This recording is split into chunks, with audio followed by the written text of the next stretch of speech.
Parti d'opposition proche de la coalition pour la nouvelle république de l'opposant Jean Ping, l'Union républicaine pour la démocratie et le progrès a tenu à Libreville le week-end écoulé son deuxième congrès sous le signe de la mobilisation et de l'adoption de ses statuts et règlements. Les assises de notre congrès se tiennent à un moment historique où le Gabon, notre pays, vit empêtré depuis le 31 août 2016 jusqu'à ce jour dans un psychodrame politique qui s'est déclenché suite au hold-up électoral enclenché lorsque la Cour constitutionnelle va déclarer le vainqueur de l'élection perdant et le perdant de l'élection vainqueur. Quant au fil conducteur de nos travaux, les commissions se pencheront sur 1.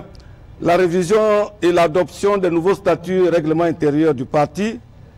2. L'affirmation de l'orientation générale de la ligne politique de l'URDP. Et 3. Enfin, la mise en place d'un nouveau bureau directeur. Après l'exécution de l'hymne national et les allocutions diverses, place aux travaux. Les congressistes venus de tous les coins du Gabon ont, au terme des travaux, élu des nouveaux hommes à la tête du parti et adopté les statuts et règlements du parti.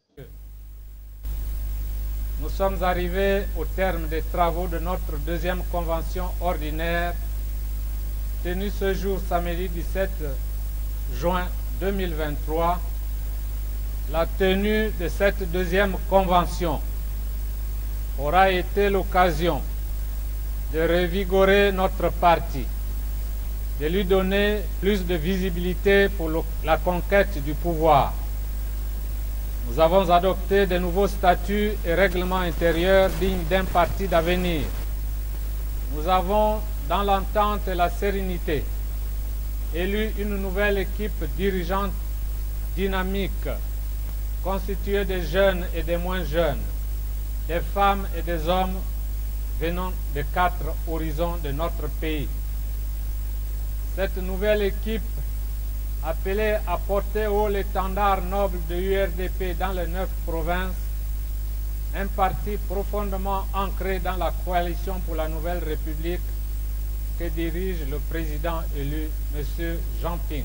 Créé il y a plusieurs années maintenant, le parti d'opposition URDP demeure ferme et réitère son attachement à la coalition pour la nouvelle République.